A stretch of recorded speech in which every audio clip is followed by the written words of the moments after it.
성도 여러분, 밤새 안녕히 주무셨습니까? 또 하나배 찬양 드리며 예배자로 나가겠습니다. 294장 예전 차수 416장입니다. 294장 예전 차수 416장입니다.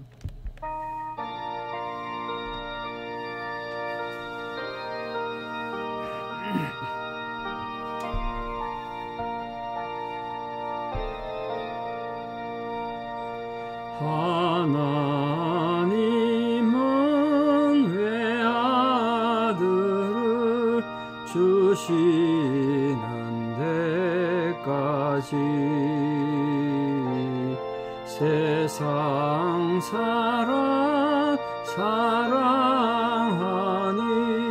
참 사랑이로다.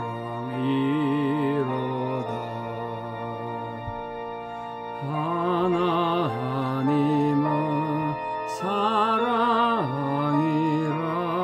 죄악에 빠졌던 우리까지 사랑하니 참 사랑 아닌가. 하나님을 배반하고 멀리 떠난 우리 원수같이 대적하나 사랑하여 주네.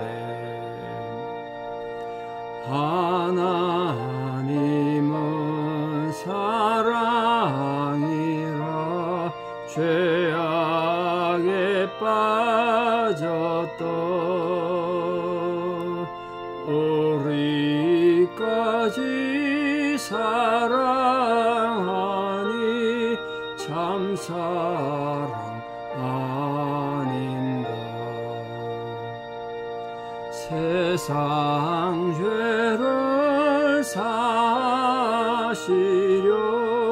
우리 주를 대신 성자 예수 십자가에 고난 받으셨네.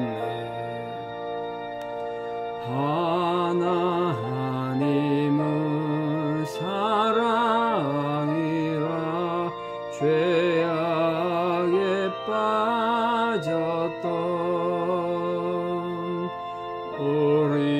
우리까지 사랑하니 참 사랑 아닌가. 이 사랑에 감사하여 곧 주께 나오라. 고난 영혼 주께 맡겨 구원을 얻으라.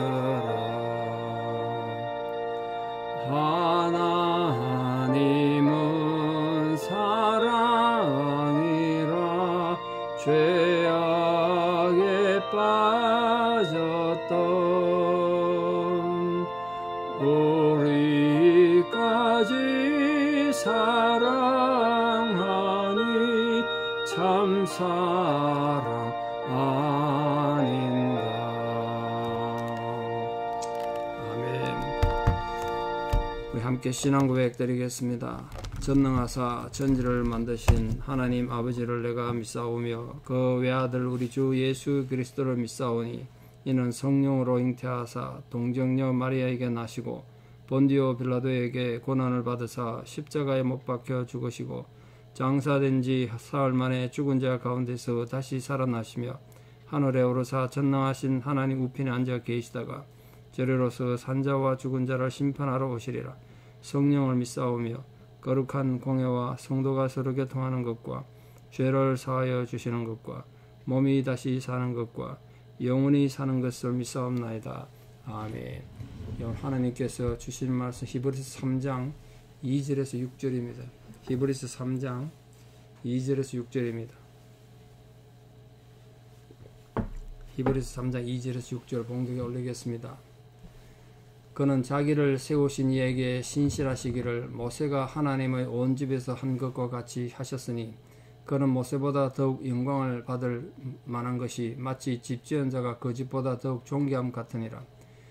집마다 지은 이가 있으니 만물을 지으신 이는 하나님이시라. 또한 모세는 장래에 말할 것을 정언하기 위하여 하나님의 온 집에서 종으로서 신실하였고 그리스도는 하나님의 집을 맡은 아들로서 그와 같이 하셨으니 우리가 소망의 확신과 자랑을 끝까지 굳게 잡고 있으면 우리는 그의 집이라.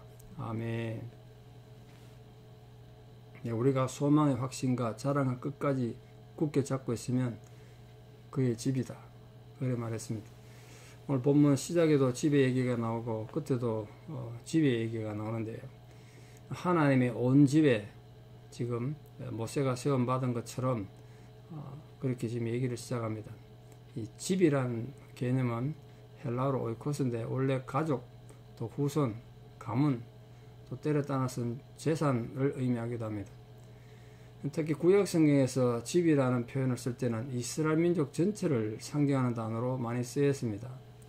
또 신약 시대 와서는 하나님이 택하신 거룩한 무리, 특히 이제 교회나 성도들의 무리를 하나님 집 이렇게 표현했습니다. 오늘 본문에 등장하는 그 집이 결국 우리들인 거죠, 우리들.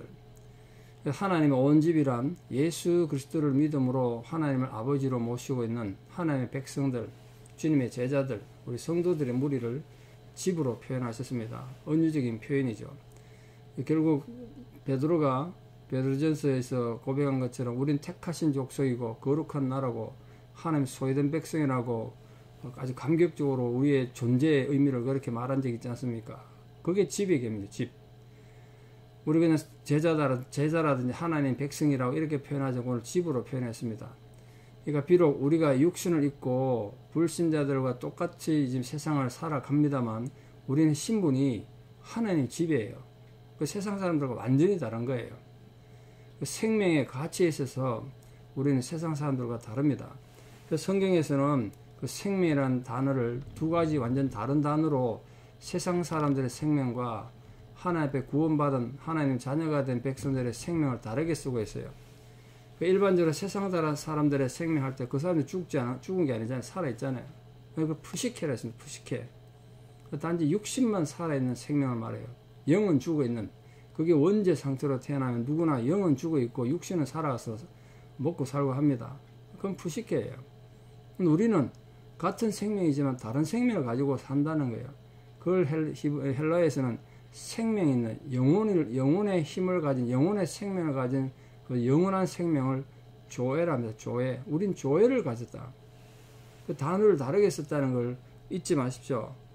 일반 사람들은 푸시케, 육체의 생명이고 우리는 영존하는 생명, 영원한 생명, 영이 살아있는 생명, 조회를 가진 자들이다.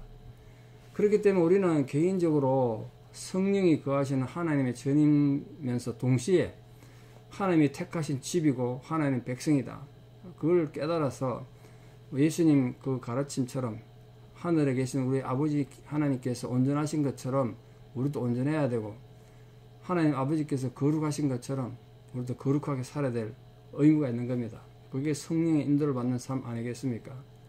오늘 두 번째, 만물을 지으신 하나님에 대해서 얘기하고 있습니다. 만물을 지으신 하나님. 이 만물을 보면 참 신기한 게 많죠. 공중에 나는 새들을 보십시오. 그 신기함을 금할 수가 없습니다. 누가 기르지도 않고 먹이를 주지도 않은데 부리로 먹이를 잡아다가 새끼도 기르고 날개도 펴고 차선도 없는 길을 잘도 찾아서 국경을 넘어서 자기 살 곳을 찾아가죠. 근데 요즘 이제 고민이 하나 있습니다. 우리 집에 말입니다. 서재에 새 한 마리가 자꾸 와가지고 부리를 갖다 박아요. 내가 설교 주면서 신경이 쓰여서 쫓으려고 해도 계속 찾아와서 지금 며칠째 그러고 있는데 이유가 뭔지 모르겠습니다. 지금 창에 온갖 그 더러운 게 많이 묻어 있고 지금 고민이 많습니다. 새똥도 앞에 막 누워 이래가지고 새가 왜 그런지 몇 번 신발도 던져보고 했는데 또 찾아오네. 또 찾아와. 이 고민입니다. 그 새가 뭘까요? 이 새들의 지혜는 어디서 오는 걸까요? 또 요즘 봄이라서 꽃들이 많이 피고 한데 새싹들이 피어나는 나무들 한번 보십시오. 제 서재 발 앞에 있는 나무에 꽃이 한참 폈네요. 보니까 땅에서 양분을 얻고 하늘의 태양빛을 받아서 어느새 이렇게 삭을 틔우고 형형색색 꽃을 피우고 또 가을 되면 열매를 맺겠죠. 이런 자연의 섭리가 어디서 왔겠습니까? 또 어디선지 불어오는 바람 또한 우리를 놀라게 합니다. 어디서 와서 어디로 가는지도 모르죠. 우리 기대하지 않았던 싱그러운 바람이 와서 무대 위에 우리를 시원한 마음, 그렇게 생각을 느끼기도 합니다. 어떤 학자들에 의하면 꽃샘 추위에 심하게 부는 바람 있지 않습니까? 3월에 부는 심하게 부는 거, 소위 말 꽃샘 추위를 부는 바람.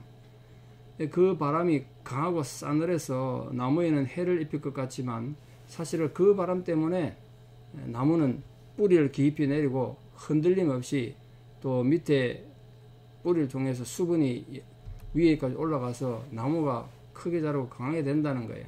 그 모든 것이 우연이 아니라 하나님 창조의 질서에 있다는 거예요. 이 만물을 지으신 하나님이란 거예요.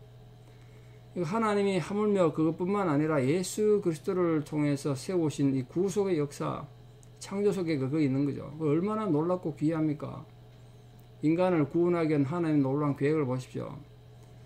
우연히 인간에 너무 타락하니까 아이고 하나님 고민해가지고 이거 인간들 어떻게 구원하긴 해야 되는데 어떻게 하면 좋을까? 그 성자 예수님 보고 네가 좀 내려가서 구원해라 이런 것이 아니고 창조 때부터 인간들 타락을 하셨다는 거예요. 왜 그런데도 창조하셨느냐? 타락하면 구원하실 힘이 있고 구원할 계획이 있으시니까 창조하신 거예요. 때가 돼서 인간의 몸을 입고 독생자 예수님 오셨고 친히 온갖 고쳐 다 겪으시고 우리를 구원해 주셨 그 예수님을 오늘 지금 말하고 있습니다. 앞으로 우리 앞에 이제 새하늘과 새 땅을 지으시고 우리의 영광 중에 덜 올리셔서 새하늘과 새 땅에서 그 천국에서 영원한 삶을 살게 하시겠죠. 그래서 만물을 지으신 이 하나님 앞에 우리가 정말 그것이 존귀와 영광을 돌며 살아가야 되는 게 성도의 본분 아니겠습니까? 자, 오늘 또 며칠째 반복됩니다만 이 모세와 예수님을 비교하면서 우리가 믿는 예수가 누군가를 다시 말합니다. 그 모세의 영광과 그리스도의 영광을 좀 오늘 결론적으로 좀 다시 정리를 해 보겠습니다. 이 모세는 자신을 이스라엘의 지도자고 또 하나님 집을 섬기는 사원이다. 뭐 이렇게 표현했습니다만 뭐 자신을 세우신 하나님 앞에 충성한 거 분명하니까 모세도 인정받을 만하고 영광을 받을 만하죠. 더욱이 출애굽 직후에 40일 동안 시내산 정상에서 금식기도 하면서 하나님 만남으로써 율법을 받았던 사람 아니겠습니까?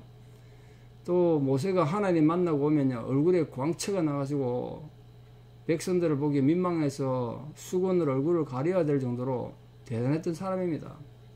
그런데 바울은 고린도후서에서 그런 모세의 영광도 결국은 사라져 없어질 것에 불과하다 그렇게 표현했습니다. 그러나 그런 비교에서 하나님 독생자이신 예수 그리스도는 자기의 피로 하나님의 집을 세우셨다. 하나님의 집. 그 교회와 성도를 말하는 거죠. 그러니까 그 집에 속한 자에 불과했던 모세보다 존귀하다. 그러니까 예수님이.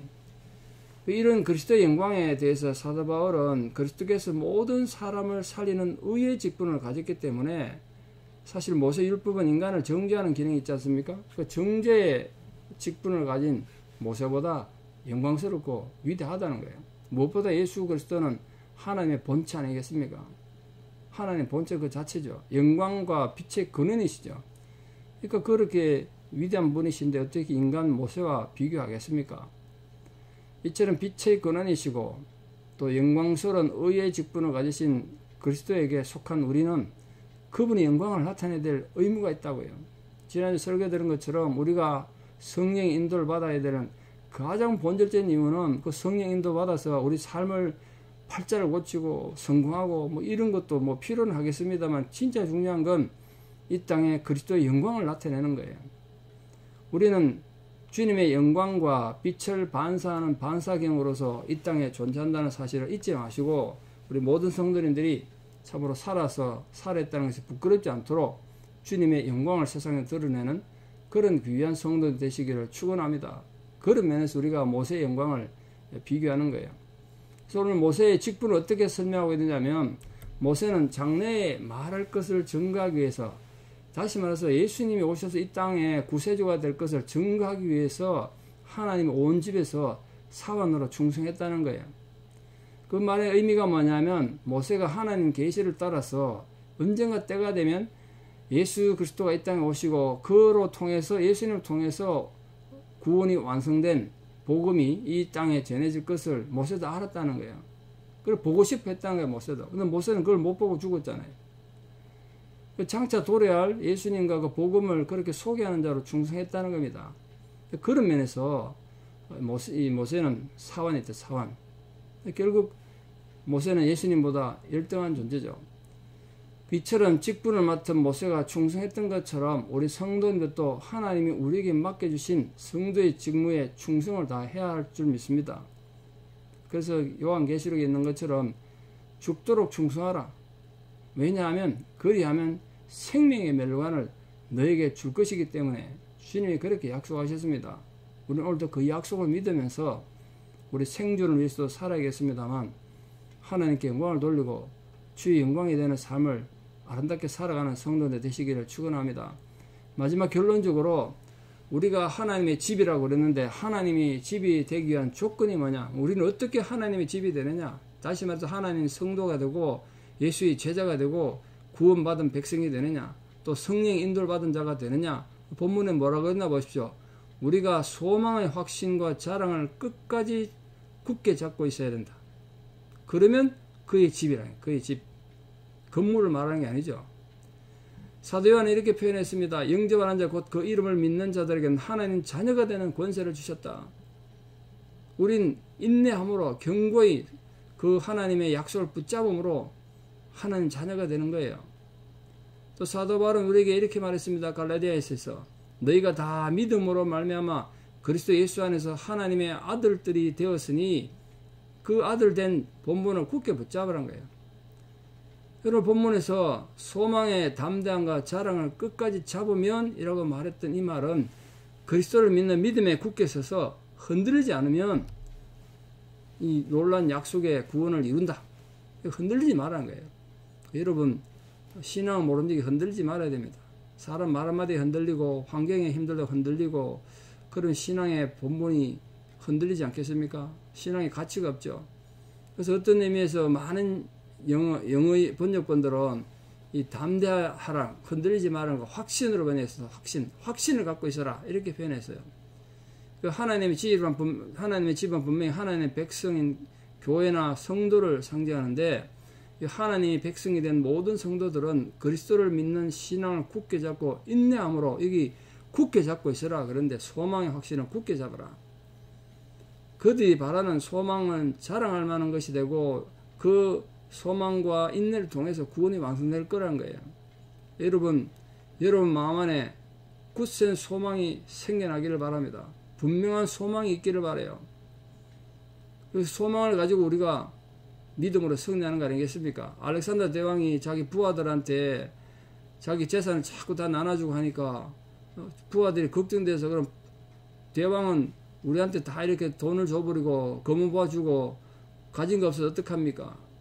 그때 알렉산더 대왕이 그랬다는 거야. 나에게는 소망이 있다. 소망만 있으면, 희망만 있으면 난 모든 걸 가질 수 있다. 그렇게 말했다는 거예요.